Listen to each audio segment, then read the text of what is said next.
Film kali ini kita akan membahas film Death Wish.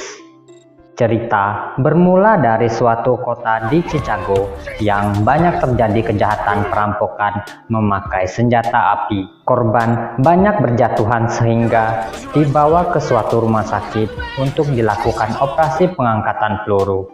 Para korban ditangani oleh seorang dokter bedah yaitu bernama Dr. Kersey. Dr. Kersey mempunyai seorang istri yang bernama Lucy dan anak perempuannya yang bernama Jordan.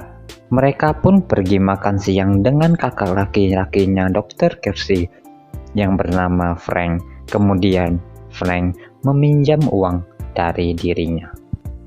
Dan sewaktu pulangnya, Dr. Kersey membayar parkir kepada seseorang yaitu yang bernama Miguel Javier. Kemudian Miguel pergi ke mobil Dr. Kersey dan memfoto alamat rumahnya untuk berniat jahat.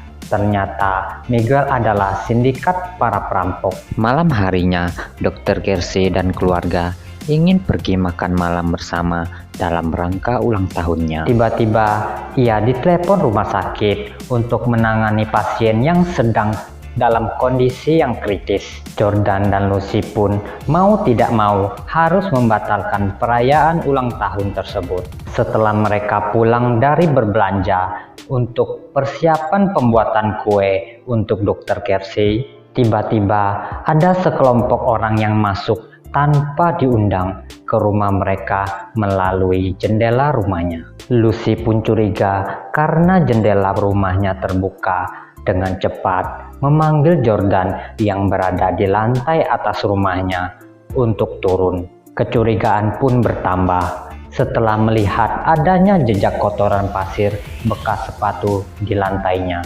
Kemudian perampok tersebut menyandra Jordan dan Lucy diancam oleh perampok itu dan dipaksa menunjukkan brankas dan membuka brankas itu. Perampok itu menyuruh Lucy memasukkan semua isi dari brankas itu ke dalam tas yang dibawa oleh para perampok. Salah seorang perampok itu sangat tertarik kepada Jordan. Lalu Jordan dengan cepat mengambil pisau dan melukai wajah perampok itu. Sontak, perampok itu pun marah dan hendak menembak Jordan dengan pistolnya. Lalu Lucy sempat mengambil air yang sudah mendidih dan menyiramkannya ke muka salah seorang perampok itu. Tembakan pun terlepas dari pistol perampok itu. Dr. Kersey yang sedang menangani pasien harus mendengar kabar bahwa ada pasien terluka tembakan dan koma yang ternyata adalah istri dan anaknya. Dengan terlambat istrinya meninggal karena luka tembakan. Dr. Kersey sangat bersedih hati atas kematian istrinya. Dr. Kersey menjadi saksi atas barang-barangnya yang dicuri dari perampok itu yang ditanyakan oleh detektif untuk kasus tersebut. Kemudian kondisi Jordan masih koma karena pukulan atas benda tumpul di kepalanya. Dr. Kersey menemui terapis karena ia mengalami gangguan tidur karena kejadian itu, dan ia menemui detektif untuk menanyakan tentang penyelidikan oleh detektif terhadap kasus kematian istrinya, apakah pelakunya bisa ditemukan atau tidak. Tidak puas atas kinerja detektif, Dr. Kersey pun mencari petunjuk sendiri. Tiba di suatu malam ketika sedang berjalan, ia melihat ada dua orang preman yang sedang menggoda wanita. Dr. Kersey pun meneriaki mereka. Kedua preman itu tidak senang karena Dr. Kersey sok menjadi jagoan dan ia pun dikeroyok hingga terkapar. Dr. Kersey pergi ke suatu tempat penjualan senjata api dan menanyakan seluk-beluk tentang kepemilikan senjata tersebut. Ketika Dr. Kersey menangani seorang pasien yang membawa senjata, tiba-tiba senjata itu terjatuh dan dia pun mengambilnya untuk belajar bagaimana cara menembak. Hari demi hari terus belajar menembak. jika suatu saat bertemu dengan para pelaku tersebut. Suatu ketika, Dr. Kersey yang sedang berjalan memakai jaket hoodie, tiba-tiba ia melihat adanya perampokan dengan senjata api. Dr. Kersey yang sedang membawa senjata api menembak mati pelaku perampokan dengan tanpa ampun. Tanpa disadari, ia pun direkam oleh seseorang dari sebuah kafe di tempat kejadian perkara itu. Bergegas, Dr. Kersey menghilangkan jejak dengan membuang jaketnya ke dalam tong sampah. Tapi sialnya, tangan Dr. Kersey pun terluka oleh tembakan dari perampok itu.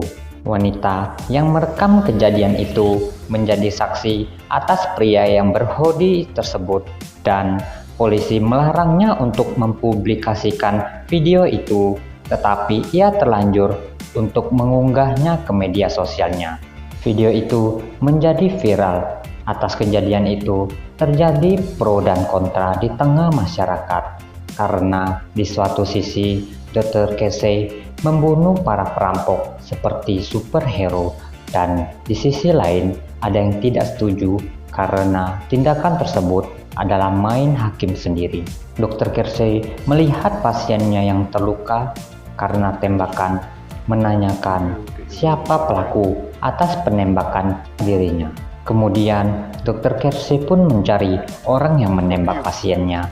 Setelah ketemu, ia pun menembak pelaku tersebut hingga tewas. Suatu ketika, Dr. Kersey pun menangani seseorang pria yang tertembak. Tidak disangka-sangka, pria itu memakai jam tangannya yang sudah hilang, dicuri oleh perampok. Mengetahui bahwa itu kawanan perampok, lalu mengambil HP dari pelaku yang mengambil alamat rumahnya itu dan mencari tahu siapa lagi pelaku selain dirinya.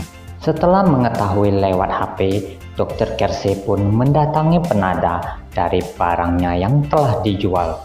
Tiba-tiba salah seorang pelaku diberitahu oleh penada itu bahwa Dr. Kersey datang ke tempatnya. Baku tembak pun terjadi dan pelaku tersebut tertembak oleh Dr. Kersey tepat di kakinya, sehingga pelaku itu hanya bisa terbaring di lantai sambil meminta ampun kepada Dr. Kersey untuk tidak membunuhnya. Lalu pelaku tersebut memberitahu bukan ia yang menembak istrinya, tetapi temannya yang bernama Joe. Pelaku tersebut melawan, tetapi tiba-tiba bola bowling jatuh ke kepalanya, dan dengan cepat Dr. Kersey menembak mati dirinya. Buru-buru pergi, cincin Dr. Kersey pun terjatuh, dan ia mengambil rekaman CCTV di toko itu untuk menghilangkan jejak dan merusak harddisk CCTV dengan cara membornya, lalu dibuangnya ke tong sampah untuk menghilangkan jejak. Dr. Kersey menjumpai Joe di suatu bengkel, lalu setelah memastikan orang yang dicarinya itu benar, ia mengambil perkakas lalu dengan cepat dipukulkannya ke joninya Joe. Sontak Joe pun pingsan karena joninya pecah. Setelah sadar, ia pun dalam keadaan terikat dan disumpal mulutnya dan diberi suntikan anestesi. Kemudian dibesetnya saraf-saraf Joe dan diberi cairan air keras sehingga kulitnya pun melepuh. Ia dipaksa untuk berbicara siapa lagi pelaku atas perampokan waktu itu, dan Joe pun menjawab, Knox. Kemudian Dr. Kersey pun melepas dongkrak yang ada di mobil dengan menggunakan rantai. Sontak Joe pun mati tertimpa mobil dan mukanya pun jadi berantakan.